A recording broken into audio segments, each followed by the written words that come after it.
We've already raced at Summit Point and Knock Hill this season, so why not add one more bull ring to this list of cramped tracks? Lime Rock Park has fit that bill for road racers for many decades, and it'll do it again today as we get ready to watch round 12 of the Lotus 49 Grand Prix Legends Series, and you'll see it all live here on the Global Sim Racing channel. Hi, I'm Joe Peak, and with me in the booth is Rouse Racing driver Joey Atterbury. Behind the scenes is our director, Daniel Costello, and he's using cameras provided by Dougie Beard. This tiny venue wouldn't seem like a place of notoriety in road racing, but it very much is. Let's check out our track guide to find out why. Welcome to Lime Rock Park. Located in the northwest corner of Connecticut, this unassuming little track has garnered a surprisingly passionate following. Its unique aspects create a circuit not only full of character, but consistently challenging even to modern race cars. While it has 4 different possible layouts, on the classic version, only 7 corners are split along a 1.5 mile track with just a single one of them turning left. Though simple in appearance, most drivers will tell you that trying to be fast here is anything but. The run down the front stretch into Big Bend offers pretty much the only viable passing spot, but it's a double apex right-hander which lures drivers into taking it too fast. The uphill is also scary quick considering its lack of runoff and can sometimes cause cars to get airborne over its crest. Then, on the opposite end, the downhill sends cars diving into a quick sweeper, which requires a good exit speed in order to defend or attack back into the first corner. Modern racing mostly uses the more recently built chicanes, especially at the uphill. But one of the most unusual facts about this track is that the races are never held on Sunday. Due to a legal agreement with a nearby church, events must take place on Fridays and Saturdays. The confines around this place are tight, the passing opportunities are few, and mistakes are usually punished with race-ending damage. With most other road courses now being built with upwards of 3 and 4 miles in length, this track stands out. But in an age of multi-million-dollar facilities and flashy buildings, this quaint small circuit manages to keep fans coming back with its intimate and grassroots. Such a classic track for a lot of drivers, and I gotta say, it tends to put on exciting races, Joey. It is just a classic track here in the northeastern part of the U.S. A very, very short circuit, 1.53 miles and only 7 turns in length. You see, opened there in 1957. It's known as the bull ring because lots of times you got to get the elbows out in order to make a pass here, but that doesn't go well with open wheel cars like the Lotus 49. Couple of key areas here. Big Bend turns 1 and 2 can easily kind of get spit out drivers left.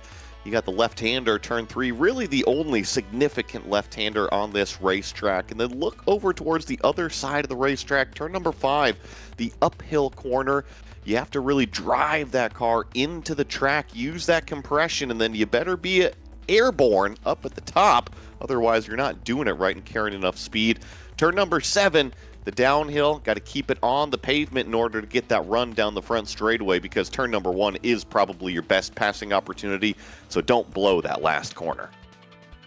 It's going to be so critical today for drivers to watch out for. Now, if we take a look at the championship, it has already been decided. In fact, a couple races ago, Valenteus is your champion at this stage, thanks to drop weeks. Mick Claridge, though, in a bit of a fight for that second spot with Jorge Nieva, but Jorge needs quite a few points to try and overtake him, with a very close fight between Jorge and Togo for third as well. We'll see if the drivers care more about that or just simply finishing position today for a little bit of pride to wrap up the season. And of course, that is just the F1 standings. We also have an F2 class that we run. Yeah, same cars, just different iRating is how it is separated by, and currently it is Jem Matson, 25 points over Jonathan Jordan, who's got an equally kind of handy, about 16-point gap over Tobias Harnvey. Those are your top 3 that have really separated themselves from the rest. You see Mitch Heller locked in a battle with Mats Linden as well as Alan Graham. Those 3 drivers only separated by about 6 points apiece. And then Thomas Willershausen, Ben Summers, Thomas Tuba, and Don Peak back here also included in the top 10. Yeah, glad to see him still hanging in there. We'll see if he can stay within that at the end of this season.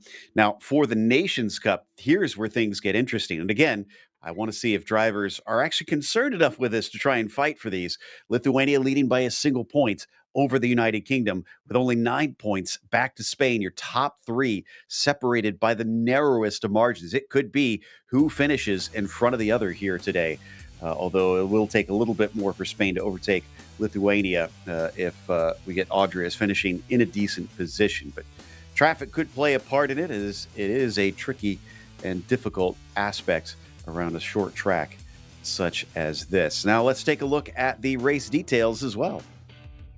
Yeah, we are here at Lime Rock for the final round of the season, round 12 of 12. And yes, we will be doing 41 laps, kind of the opposite of the Nürburgring where we only do a few laps. We do a bunch here at Lime Rock because it is so small and packed in. An open setup, and guys, go out there and join the Discord, join the community. They love to give out the fast setups out here. So if you like driving these vintage cars, everybody is welcoming. No spare cars, so if you pick up any damage, you got to live with it. A drive-through at 17 incident points and a disqualification at 25 incident points. We won't reach that one here, and if we do, I'll be surprised. Right now, Valenteus holds the provisional pole, and that was just after a single lap. He's finishing his second one right now, and he goes even quicker to a 49.7. So that puts him 0.2 ahead of Jorge Nieva, which is frankly impressive at a track like this, because most of the times, as you can see, are very, very tight together. You have to go down to 19th place to get someone who is more than a second off of the pole time, Joey. It's pretty impressive. Like you said, everybody kind of packed in here, and it's known as the bull ring for a reason, right? All the lap times are going to be relatively similar, all under 50 seconds or right about. So that means you got to look for the smallest little advantage that you can. We're watching Matt White right now here in the number 7 car come around and do his qualifying effort. This is not a name that really rings a bell for me, but he's got the number 7 board, plenty of iRating. I'll be curious to see what he does today. Is kind of interesting because we have a Matt Wright who hails from the Australian and New Zealand club, so it's not the same person. I know that. But Matt White here is coming in, and so I'll have to check to see if he does have any stats to his name in this series up to this point. We got about 40 seconds left for the clock to completely tick down to 0. They do have Scary still out on track, and Oriol Serrat I still see out on the circuit as well, though he's sitting in pit lane, so we might not get him out for another lap before this is over. 41 cars trying to get around this place all together and working together nicely. Let's cross our fingers, Joey, that we get at least a somewhat clean one. It might be scary out on the racetrack, to tell you the truth, Joe, because like you said, 40 cars at Lime Rock. It is going to be a very, very busy, call it opening couple laps while everybody sorts out the track position. And then remember, because it's so short, those leaders are going to be running up on lap traffic pretty quickly. Let's take a look at that starting order for today's race now that qualifying is officially over and the cars start to grid up, and it is Valenteus who's on the pole. As we mentioned, Nieva will start next to him with Claridge in third. So there's your top 3 in the points right there. Nicola Kaki starting 4th with Seb Tixier in P5. You've got Xavier Sanchez in 6th, followed by Togo Hisada in 7th and Ricardo Martinez in P8. Row 5 has Bill Tyler on the inside and Juan Rodriguez to the outside. In 11th, we have Laust Olsen. Lined up next to him is going to be Steve Morse. Glenn Becker here in 13th. John Olsen 14th. Gary Ho 15th. Roberto Pincarazzi starting 16th. Jim Matson 17th. Jack Wells 18th. And then on row 10 is Robert Plumley and Matthew Maudsley. And it's Matthew Keene starting 21st. You've got Jonathan Jourdain in 22nd. Josephine Becker, P23. Mauro Micheletti will start 24th with a quarter-century mark going to Shinsuke Tashima. Matt White, who we mentioned earlier, will start 26th, and Eric Essery on the next row on the inside, flanked by Alan Graham. Tobias Andre will be 29th, top 30, going to be rounded out by Paul Ferrer. And we got Ryan Mayer back here in 31st. Thomas Tuba in 32nd. Kirk Lapper 33rd. Mikhail Zabala in 34th. Sandro Scurry in 35th, Elias Barbero in 36th, and then comes the cars that did not qualify. Jason Clapper, Oriel Surratt, Maloney, Don Peak, and then a few more. I think there's only one more, Chevin Marshall in 41st. A lot of cars out here waiting for the green flag, which just comes out now, coming down into Big Bend. Valenteus does not want to lose the lead on this one. Nieva doesn't want to lose second, but McClaren's going to get his nose into Big Bend to try and take that P2 away. The battle will rage on for that second place coming up to the left-hander. It looks to be still neck and neck for what is that second place. McClaren hanging tough in that red car. Nieva's trying to clear him. It looks like he finally does through what is turn number 4. Now we go down the no-name straightaway into the uphill for the first time. Let's watch these cars jump over this hill. Yeah, they are going to be going pretty fast. You can see them get light in behind. Some of them just leaving the ground up into West Bend, not taking the chicane on this version, and down the diving turn onto the main straight. First lap going to be led by Valenteus. He's got a gap of about half a second, and he's already trying to break the slipstream on Nieva. And crucially, Nieva was able to kind of clear McClaren for a strong second place. So it really is those top 3 starting to break away. You see Steve Morris back here making a move on John Olson into turn number 1. Already a change of position up there. Steve up 2 from where he started. To tell you about the optimistic outlook for these drivers at this track, Ricardo Martinez, Mikhail Zabala said, ordering some coffins in advance. So I'm glad to see it looks like things are mostly well behaved here on the first lap, but it won't necessarily stay that way as Tashima's in a huge battle in the mid-pack. Well, Joe, speaking of coffins, I'm pretty sure all you need is a sheet of aluminum to kind of bolten up this this top cockpit area. There goes Tashima. I believe that was the number 7 car. I'm sorry, that was Matt White going for a ride. He locks it down, stays on the left side of the track, doesn't affect anybody else, and continues on. Great heads up. That is a blind crest through there, so drivers really need to watch out.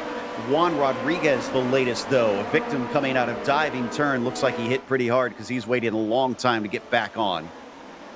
If you go off in the downhill, most likely you're going to reach the tire wall on the left or the right-hand side. Unfortunate there for that driver, but our leader still raging on, and looks like McClaren is actually dialing up the pressure just a little bit on Jorge Nieva. You see a lot of those cars up the uphill section kind of get out of shape at the top of the hill. That's completely normal here at Lime Rock. No wings on these F1 cars. They dance around when they start to come over those rises. That was not a great exit for Jorge. Mick has got a chance here if he really wants to be brave, but he'll have to dive deep down into Big Bend, and he's not close enough this time. And leaving the door open, trying to double apex it. Nieva is flirting with opportunities for McClaren to try and get his nose in. I agree with you, but in order to be fast at Lime Rock, you kind of have to open up the radius, and you see that in terms of the overall lap time, Nieva is now stretching it away from McClaren. So, yeah, left the door open in terms of the passing opportunity in 1 and 2, but in terms of the overall lap time, I think that Nieva's actually picked it up this lap by, call it a quarter of a second or so. Do you see the foliage in the background? It is whipping around. I just realized it's a 20-mile-an-hour wind. Remember, these are super light cars, so that's probably buffeting them around as we see McClaren now have a go down into the first turn. Is he going to be able to make it stick is the question, and yes, he slides in front. He is now into P2, but he opens it up on the exit. Reverse problem for him, trying to get that car down to the second apex. He'll shut the door and hold on to it. This allows Nicola Kaki to start to catch both of them.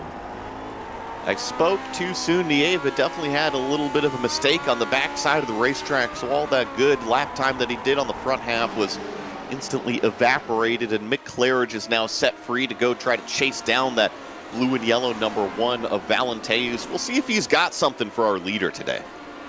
Back with John Olson, car really all over the place there, over the crest. That's Steve Morris just in front of him, and they're both chasing Martinez in the yellow machine in front as they exit onto the main straight. Once again, these things do get pretty fast in such a short sprint. It's up to about 165 miles an hour. I'm happy you mentioned it because they're doing about 150 as Gary Ho dives down the inside here in this purple number 10. He's side by side with Glenn Becker off to the outside. Looks like Gary is going to get that position up into 12th place. So a nice start for the first handful of laps of this driver. He's up 3 positions, but I just wanted to echo the speed that you had mentioned. They're doing about 150 miles an hour at the exit of the downhill already, and yeah, about 170 on the front straightaway. Really fast out there. Oh no, is Tashima running into more problems? He looks a little bit off the pace here, and he's down to 29th, so he's lost 4 from where he started. Something seems to have gone wrong. So let's check in with Thomas Tuba in the meantime, who leads a trio of cars for 25th. Yeah, he's got Eric Asseri right behind him, who's actually going to go to the outside. I think that Thomas just kind of lifted off the gas on the downhill. I wonder if he's got an issue. Yeah, he's coming into pit lane.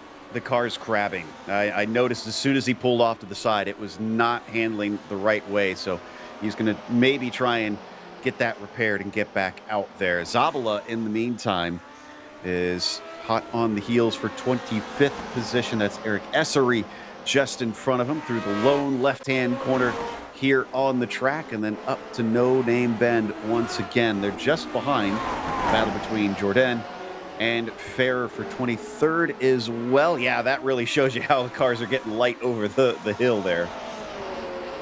As we watch kind of the field stream through for this first, call it dozen laps, first 10 laps or so, I'm already looking at the spread, and yeah, we're going to be running into lap traffic sooner than later. The back of our field already about 35 seconds behind our leader. And guess what? We're only doing about 49-second lap time, so here in a few laps, it's going to get even busier. We're about to lap one car, but it just wrecked. I didn't see who it was. I think it was Maloney. Onto the no-name straight where Jim Matson gets a run, but has no place to take it, unfortunately. That no-name straight is not very straight, unfortunately. I don't know why, Joe, but this purple livery, it's just different enough from Gary Ho. It reminds me of, what is it, the Laughing Clown Ricky Bobby livery? Do you know what I'm talking about? I think I do. Yeah, well, we'll talk about it later, but yeah, we're almost 3 wide down on the front straightaway here. Looks like he is trying to hold on to that position. I think Josephine Becker, the car that's got the red interior, was actually the most checked up that last time around, so definitely a little bit of a stack up happening here. Oh, there he goes. Yeah, you're right. Josephine is off, and she's around. She'll not hit anything, thankfully, but loses a lot of positions with so many cars just tied up in that train. Don Peak back here, still chugging along in 33rd position, up 6 from where he started, and actually holding off Ryan Mayer back there. It looks like Togo Hisada and Seb Tixier are locked in a nice little battle here going into turn number 1. Yep, and Don did not set a qualifying lap as well, as Togo Hisada already down to 6. He's had problems, and he's got more cars spinning. Seb Tixier, I thought that was a lapped car. No, that was for position. Such a bummer for Seb Tixier. I think that's kind of the story of this Lotus 49 season for him. Just nothing seems to have gone right for him. There were brief flashes where he finally got it together, but yeah, I think he's looking for that clean reset, start things over, and hope to wipe that slate clean. Laust Olsen, in the meantime, really chasing on the gearbox of John Olsen, no relation, and Steve Morris in front of them as well. This is what I love about this place, is you do get these sort of clumps of drivers stuck together.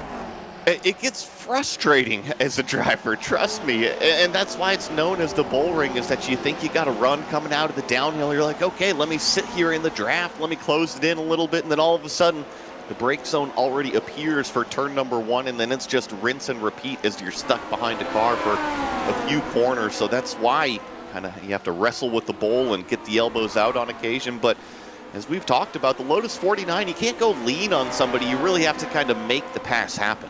My goodness, did you see Laus Knowles' nose really get up in the air there? I mean, he was really 2 wheels fully off the ground over the hump, and now down the hill.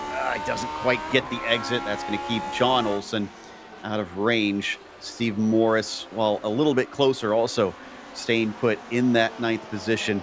We just catch glances of Martinez, who's about 6/10 up the road from them, but try to pull away. As we watch John Olsen and Laust Olsen, I think Mary-Kate and Ashley Olsen are out there as well.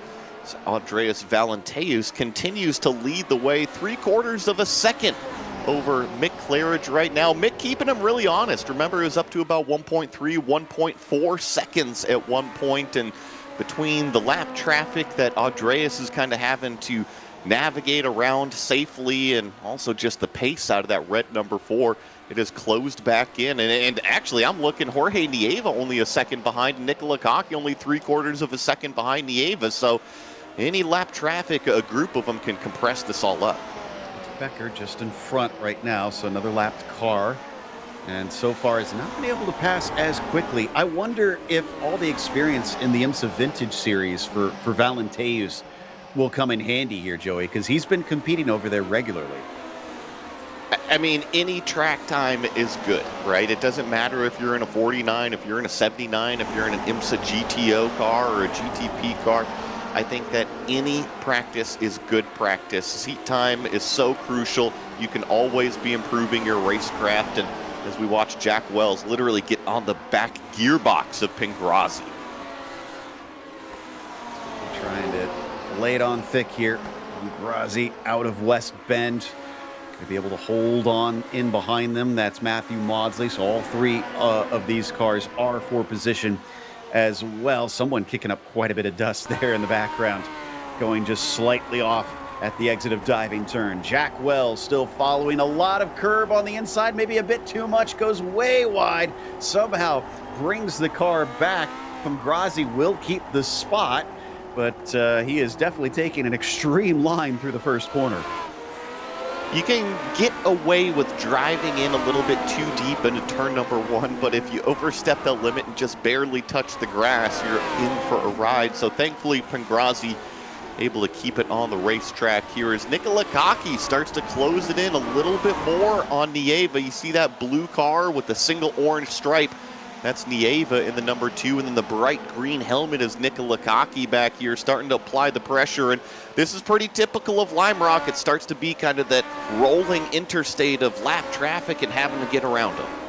I like to call it the conveyor belt. It's just non-stop cars going past that start-finish line. There is no respite out there with a sub 1 minute lap. In fact, sub 50-second lap that these cars are doing. No wonder they don't have open wheelers compete here all that much. Here's a good opportunity with lap traffic, maybe opening the door. Nieva with Cocky close behind. Both of them having to take a compromise line through there. And it's going to help out Nieva more than Nicola as he runs away. 3 wide behind him as the lapped cars are kind of sorting it all out. I see maybe a few seconds back, Xavier Sanchez is now taking a shot at Togo Hisada as well. Remember, we documented him kind of having those little bit of an issues. And no slight to the 49s, Joe. I'm actually surprised they're not a little bit faster. I remember the GT4s were about 54, 55 seconds per lap here as we get a shot of Glenn Becker here in the red number 19 car. That might have even been a downshift gone wrong, and you see one of the cars actually already out there. Really unfortunate for that second car coming along and kind of making that impact. Yeah, Laughing Clown probably not laughing as much anymore at this stage. So as they come around onto the main straight once again, Don Peake going to pull out of the way with the leaders going by.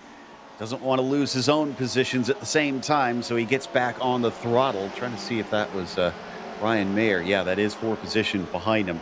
So he gave up quite a bit, unfortunately, in that as we continue to watch the leaders have spread out slightly since we last looked at them.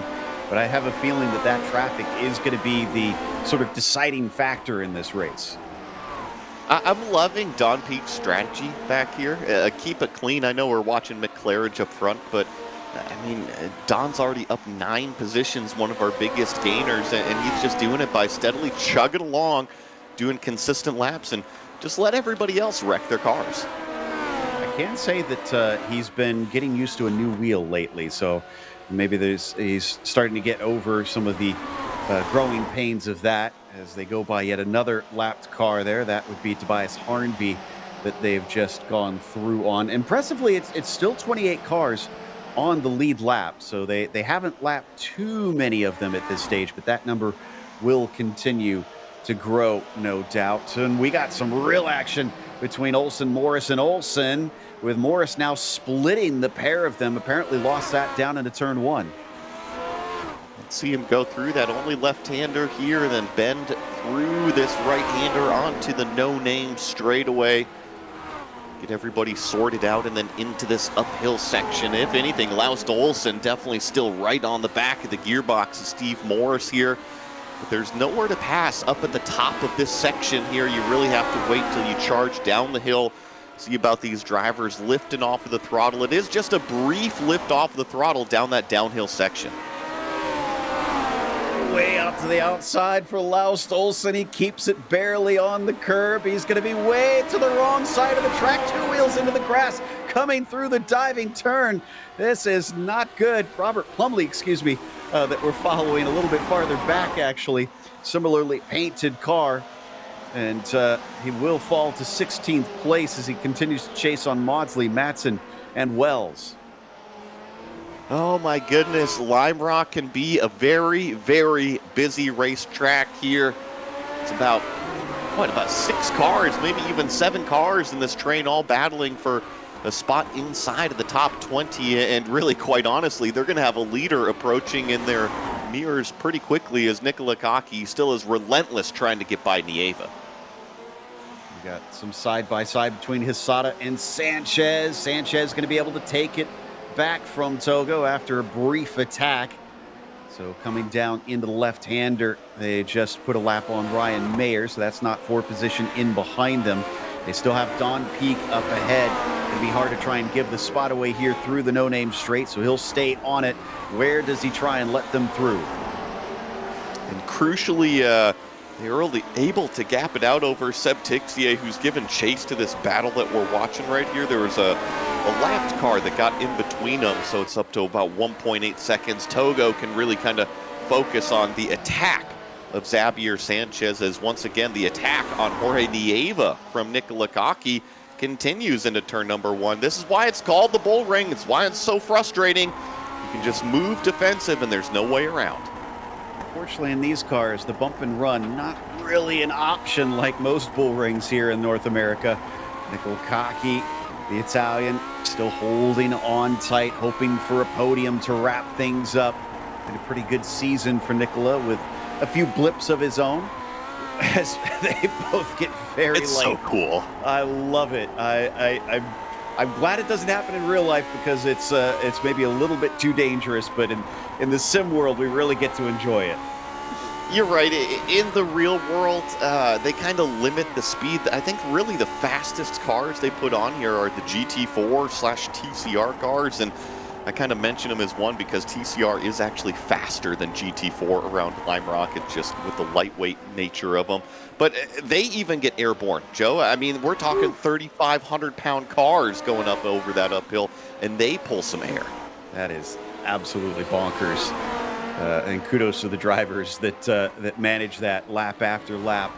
But it's been great management from Nieva so far, despite not seeming to have the speed to run away. He's still holding on. Sanchez doing likewise with Togo Hisada, trying to recover. Actually, no, excuse me. I thought he started farther up than that. He started in 7th, it looks like. So he is up 1 and trying to get another spot. Well, this lap traffic in front of them of Josephine Becker maybe offer an opportunity. Doesn't look like it down the main straight. Yeah, Togo's going to take a look, but just once again, the front straightaway at Lime Rock, really everywhere around this place, it just needs to be maybe 10% or 15% longer in order to get that actual run, in order to make a lunge, especially down into turn number 1. They're going to get to the inside of Becker here. Going to let both of the cars by. Actually, Togo was a little bit compromised there by Josephine, so that gap now extended out to about a half second. Ooh, not play out well. When did Claridge get this close? Yeah, my goodness. He's got the propane cranked up on that barbecue today. Absolutely does. And we're still on lap 24 now. We just ticked across 2, so a lot of laps left to go. Do they have much traffic in front of them? They've got Matt White and Eric Essery, but they're very spread out. So this has now become a straight fight if Claridge can keep the pressure on. A good confidence boost here for Mick Claridge. I know that Andreas Valenteus pretty much has dominated this season. Every time he shows up, he is well out front, and usually another driver really has to be on their game in order to go up there and challenge Valenteus, and Mick was a little bit out of shape at the top of the hill there. There's always going to be wheel spin. You're always going to kind of have to manhandle that car, but there's some laps that are a little bit more sketchy than others. 8 wins on the season for our current champion, Valenteus. Claridge, only a single one, but multiple podiums that he's taken in the process. I don't think he wants to just add to that podium tally. He wants to try and get another win. If Valenteus can get this 9th one, he'll tie his personal record for most wins in the season. Yeah, so he's definitely got a little carrot dangled out in front of him as well. But I think the bigger theory here is Andres wants to win the race. Mick wants to win the race. Neither one of them wants second place. Exactly. So who's going to come away with it? Because only one of them can get that P1. Nick Lakaki on Nieva once again as we watch them fly down into West Bend. That in itself is a very fast corner without much runoff to the outside, despite the chicane added to give at least some room in case the brakes fail. And then we fly down the main straight, going past another of our lapped cars. This time Zabala just staying off to the inside, times it perfect and lets them through. Let's give credit to these two as well. I mean, their lap times are head and shoulders above everybody else on the racetrack, with the exception of our top two. I really feel like they are kind of, call it, the best of the rest. I mean, they're nearly 6 seconds ahead of Xavier Sanchez right now, and that's really where the rest of the pack starts. Jim Matson giving a look down the inside of Matthew Keene. This is for 14th. And then they're not too far behind Jack Wells, who is in that bright blue car just in front of them. And Robert Plumley following up the rear of this quartet, coming around the S's and onto the no-name straight once again. All of them just weaving their way along this run into the braking zone of the uphill, trying to maximize things. Very shallow up and up across it there for Matson. I saw that too. A lot of those cars were very shallow in that compression area of the uphill. I've always thought that driving it in as far as you can into that corner is beneficial. Matson, though, on the back foot, had to get off of the gas coming out of that last corner here, and definitely has to go defensive down the straightaway. Thankfully, Robert Plumley didn't push the issue too much. Just going to kind of tuck back in line and actually a little bit wide there in turn number 1 as well. Here's McClaren to the inside for the lead.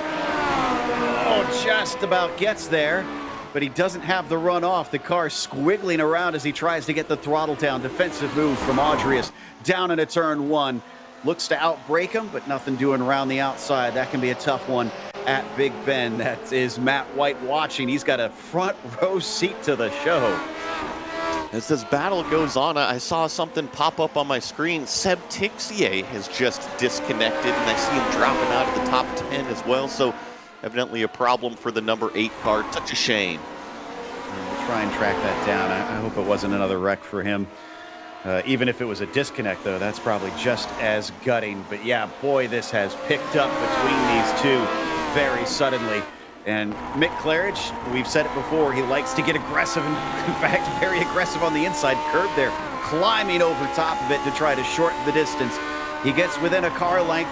He can just about taste that lead with the dirty air coming off of Valenteus here, but he is not quite there yet. What can he do in these final 13 laps to find a way by? Joe, I think the only thing that Mick Claridge is tasting right now is maybe a little burnt fuel, a little bit of carbon coming out of those exhaust pipes, because he is literally sitting there on the gearbox of this machine in front of him. Andres Valenteus doing a great job, and once again, all 4 wheels in the air over that jump section. I think that Valenteus has been doing a really good job to kind of square up the car at the top of the hill. As soon as it lands, it has a nice acceleration phase. Yeah, I mean, besides the dirt road cars on iRacing, you get very few that do manage to get in the air on a regular racing track.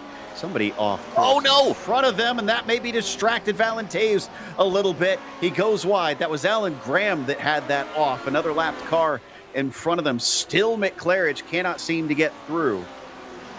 And Togo Asada too deep, almost identical to what we saw in Valenteus, and now Jorge Nieva off in what is in between turn 2 and turn 3. So unfortunate for this driver. I think I saw a lapped car on the other side of the racetrack, Joe.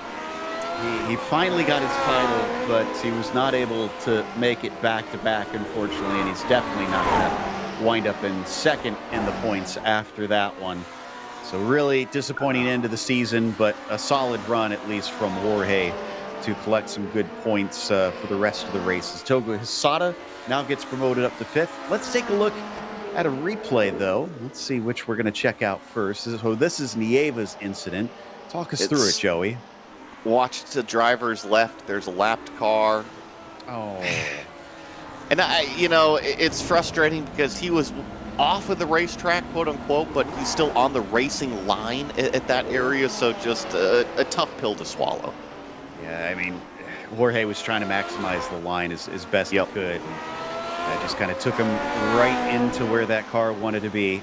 Micheletti side by side coming down into turn 1 with Robert Plumley, and Plumley gonna maybe give up a spot. He goes all the way, wheels into the dirt. No, how does he hold on to that one? You want to know why, Joe? I'm pretty sure those are treaded tires on this thing. Get some good grip in that grass.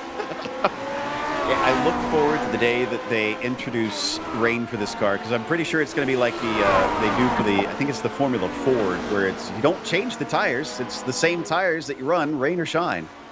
Yeah, they got good grip out there. So let's check in on this battle. So the yellow car is Laust Olsen chasing down Steve Morris. He's kind of that silver car with the red nose. They're getting by the number 40 right now of Scurry. That's a lapped car, so they got to the inside there in turns 1 and 2. So Laust still chasing down Steve Morris. This has been a really good battle. They've pretty much been in it since the drop of the green flag, and all of these drivers up a couple positions from where they started. They've essentially got 6th to 10th, all separated by about 2 seconds here, so they're pretty close. As that looked a little sketchy from that angle coming up and over the hill, but they both manage it. Olsen's still trying to pressurize Steve Morris here, coming down through the diving turn. He looks for the good exit onto there. A couple cars behind, just kicking up a little dirt as they go too far off the final turn. I was noticing that Laust was really using the apex curb in turn number 7, try to get the car turned a little bit, and the same idea there in turns 1 and 2 as we snap back to Mick Claridge, but a couple different ideas in how they want the car to act and roll through some of these very long corners. So Claridge has fallen off. It's gone from about 0.2 of a second up to 0.9 now with 8 laps to go. So Valenteus responding. Could be a bit of that lap traffic as well. And interesting to note that Valenteus' record, I mean, lots of wins over in that IMSA Vintage Series, which the reason I bring that up, it's multi-class, so he's dealt with chaotic traffic before. Mick Claridge has raced in the IMSA Vintage, but it has been, let's say, less than stellar. I guess that's one way to put it for Mick, but you'd mentioned the lap times and just kind of the gaps. Look at the gap from 2nd to 3rd place now. Nikola Kaki must have had a little bit of an issue on one of the laps, but 10 seconds right now separating what is 2nd and 3rd. That's pretty impressive. Yeah, they've definitely stretched away, and great job by Nikola to kind of survive all this action as he's managed to get away from his battle with Jorge Nieva, though that was just due to some unfortunate circumstances. We've got Tashima here up to 22nd now. I feel like every time we look at him, though, he has been chasing on Eric Essery. So this feels like this has been a never-ending fight for these two, even though it's gone up places. Well, the reason why is they started in similar positions towards the back of the grid. And oh no, just behind him, I think I saw one of the cars kind of sliding off the racetrack off to the right-hand side. So I'm not sure who that was. But speaking of these two, they've been working their way through the field forward, up 6 for Eric and up 3 for Shinsuke. Nicely done from the pair of them. Ooh, good run coming down the main straight, though. Is this going to be that opportunity? Looks down to the inside. Essery does not defend, leaves the door open. And Shinsuke gets into him. He'll get tipped off into the grass as Eric carries on. That was unfortunate. Tashima got to the inside, and oh no, looks like Keen also had an issue just a couple corners down the road. So the number 17 car, Matthew, got heavy damage on the left side as well. Yeah, that wheel didn't look to have drive anymore. Jim Matson missing a nose. Is this related to the to that wheel being a little bit off? And our producer's making noises that make it sound like maybe it was related. So we'll find out in a moment, I'm pretty sure, as we watch the Florida driver head down into turn one, lacking a little bit of hardware. And yes, this was from that same incident with Matthew Keen. I think they just kind of stumbled over themselves exiting what is turn number 4. And I'm surprised Jim Matson is actually still on the racetrack. It looked like he was going up and over the guardrail for a while. Yes, at least some parts of the Lotus 49 is pretty hardy then, because it was notorious for Colin Chapman to cut corners and make these cars as light as possible, and they were very dangerous because of that. But you had mentioned coffins earlier, right? Yeah. They're kind of racing coffins. Here we go. Let's take a look at what brought us to this position. So side by side through the left-hander, switching back into the right-hander. Are they going to touch wheels here? Yes, they are. And whoa, Jim Matson with a huge ride. That's a good probably 20 feet into the air and then back down to earth. Perfect form right here, keeping the nice spin and the rotation through the air. And then, ooh, on all 4 wheels twice. You know what? That's a 10 out of 10 in my book. Yeah. Well done. Very Kerry Strug out of him. So coming around and carrying on to the final laps. Car's probably not driving as it used to, though, I have to imagine, as we watch Togo Quesada. And is this? Oh, yes, this is still with Sanchez, but this is now for a podium. You're right. Wait, what happened to Mick Claridge? We missed something with Mick Claridge. He is nowhere inside the top 5 anywhere to be found. So that red number 4 definitely had an issue because, like you said, this is a podium fight now. Yeah, I can tell from his entry into the text chat that it was not good. So let's see what happened. This is up into...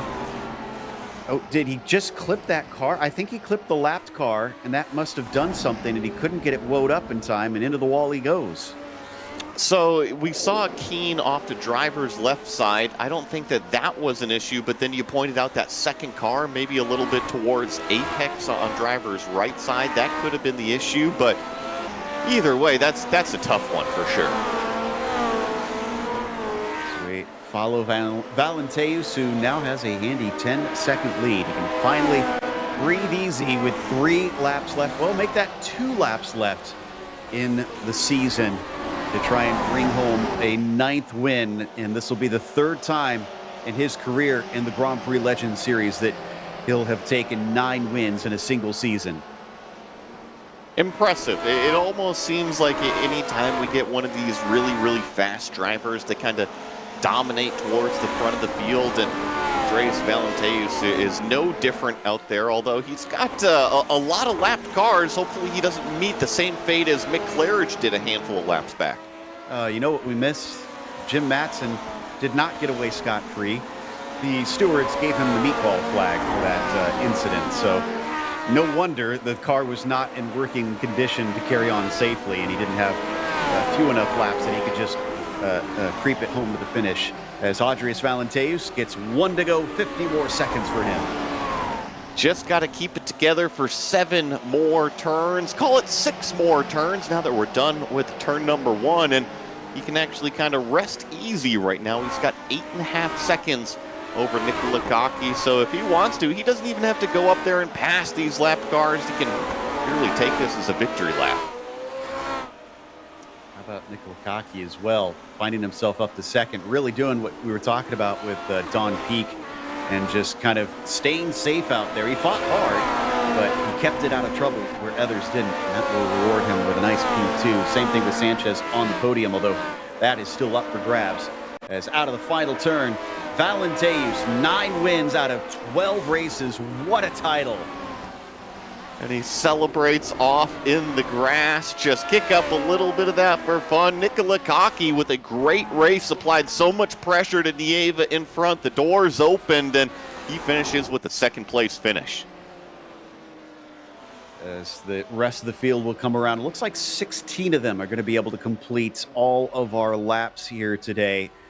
All 42 of them, as that was close to the line there with Laust Olsen coming through on Steve Morris, just in front of him by less than a tenth of a second. Jason Clapper up 24 spots today. That's Robert Plumley, so he almost got another one to make it a nice quarter century up ahead of him. And then, of course, Jordan, last behind them to come across the line, which is going to wrap up the racing. But we got more to come here, starting with our unofficial results for today's race. And Valenteus is your winner in the end. Cocky in second with Sanchez in P3. Hesada eventually making his way up into fourth. And John Olsen getting a top 5. Steve Morris behind in 6, narrowly beating out Laust Olsen to the line. Martinez in P8, Gary Ho to 9th, and Jack Wells in 10th. And I'll get to the rest of these results. I think Mick Claridge's barbecue is malfunctioning over in the GSRC chat. Matthew Maudsley in 11th, Robert Plumley 12th, Jason Clapper 13th, Mauro Micheletti in 14th, Paul Ferrer finishing in 15th, Jonathan Jordan in 16th, Roberto Pingrazzi finishing 17th, Eric Essery in 18th, had that great battle with Shinsuke Tashima all race long, who finishes in 19th, and Kirk Clapper rounding out the top 20. 21st goes to Mikhail Zabala with Josephine Becker 22nd. Ryan Mayer, how about this one? 31st to 23rd. We've got Tobias Harnvey 24th and Don Peak 39th to 25th as well. Matt White was 26th and Jim Matson 27th. Mick Claridge will have to settle for 28th as he was a DNF. Matthew Keene 29th and Sandro Scary was 30th. In 31st, we have cars that unfortunately did not finish today's race, including Jorge Nieva, Alan Graham, Seb Tixier, Juan Rodriguez, Thomas Tuba, Glenn Becker, Elias Barbero, Henry Maloney, Chevin Marshall, Bill Tyler, and then the 41st car, Oriol Surratt. We don't have the other podium finishers ready yet, but we do have Mick Claridge, and it sounds like he's a bit heated up. Maybe that is just the barbecue. Mick, talk us through what happened at the end. We had some debate internally if you had contact with the lapped car or not. Oh, these barbecue jokes, man. Come on. No, I didn't. No, I didn't have contact. This is why I'm so annoyed with that moment. I didn't have contact with anyone. It was just too many things happening for my brain, basically, mate. And I just went into the corner too hot and just hit the wall, and that was it, over. It's the first time, that's the first ever time I've been able to keep up with this guy. Oh, man. And you gave it a right go. You were making some attempts. What was keeping you from being able to execute? Was he just defending too well or didn't get the right run? Yeah, no, the problem is it's been all, because we, Joe, we race all week, so we've been racing all drifts since Wednesday. He's been faster than me out the last 2 corners, every race. Then he got quicker on Thursday. I think it was Thursday, the race we had. He sped up a bit and he just disappeared. And then I used Jorge's set this morning and I sped up. So I was like so happy, I couldn't believe it. It took me ages to get up to speed because I changed set, but I knew it was quicker. And I just got it about 10 minutes before the race started. So I was like really happy with the pace. Messed up qualifying because of the new set. And then, but no, we were really close on pace. If anything, he was still a little bit faster than me. I think he made a couple of mistakes, which let me able me to catch up a bit. But yeah, and I don't know if you can hear any of this because my mic always messes up. Nope, we got you loud and clear. Cool. Now, I'm not sure if you finished second in the points because Hesada had a pretty good finish, so there's a chance he may have caught up to you. But that little. Well, we still need to do the math, so it's not for certain. So don't worry yet. Joe, okay, just ease, man. Easy today. Okay, I'll go to the good news. I'll go to the good news that I was setting up for. 6 podiums this season, though, so you didn't have a bad season. How do you assess? How do you assess it? I'm really pleased with the season. I've come back. I was always ready to leave because I was so slow, and it just slowly came back to me. Slowly came back to the pace. I mean, if I have got second in the championship, I mean, I'm really happy with that, because the guy that's beaten me, or Togo, whoever it turns out to be, is just unbelievable. The guy is off the planet. He never messes up. He's on pace in about 2 or 3 laps of just turning up at the track. And not only that, he's a really nice guy. So it's lose-lose with him. I know you're frustrated with yourself and you expect a lot, but that was still an impressive race, an impressive season. And I know you've got plans, but I hope we see you back some more. Yeah, cheers, Joe. Thanks a lot, guys. That was Mick Claridge, who finished a little ways down, unfortunately, in 29th today. In the meantime, Joey has caught up with second place finisher Nicola Kaki. Yeah, Nick Kaki, happy to have you here, finishing second to end the season here at Lime Rock. How did it feel? Yeah, it felt better. It felt good. I mean, it felt better than most other track, but I'm not really sure that I deserve this second place. Well, it seemed like you were locked in a battle there with Nieva, call it the first half of the race, until kind of tripped over a lapped car out there. Did you feel that you could have made the pass if that incident didn't happen? I don't know, man. That's hard to tell. This track is incredibly hard to pass here, and I'm not sure what it would happen. I just knew that I'm not good with this kind of stuff. Managing the traffic, and so I was just following the better driver, which is Jorge, but it has been very unlucky for him, and I almost got damaged myself, but I was lucky today. So even I was very, very close to get it, but I missed it. But in the meantime, while we were getting through the traffic, Mick was like 3 seconds ahead, and he was done. So I was just focusing on my little battle with Jorge, which didn't happen many times this season, and I'm really happy I was able to actually do this, because he's kind of my objective, my reference. And so yeah, it was just like out of luck. I don't think I deserve second place here, to be honest. Not with Mick out and Jorge out. Well, let me ask you this then. You had a good championship effort. You've been on the podium several times this season. Are you going to maybe step it up next season and try to kind of contend in that top 3 for the championship? Those guys are so fast. I don't think I am at their level, and I am very, I'm very sure this season has been a bad season, because first part of the season I had very, very poor results. I had technical issue, I had time issues. Some I know, it's it was rough, but from the second half, it has been better for sure. But if I keep only the good part of the season, I'm still not very sure I can battle with those guys out there. They are so fast. They are so much on point.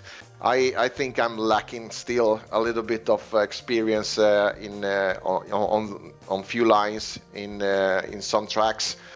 That's that kind of stuff you can only gain with racing many races and doing many laps. So I'm feeling I'm a little bit behind on this aspect. So I will try to my best, but I cannot make any promise, man. Well, just to give you a little bit of a confidence boost here, points have been updated, officially 5th, a nice top 5 in that championship, Nicholas. So go celebrate, and congrats on the second place here today at Lime Rock.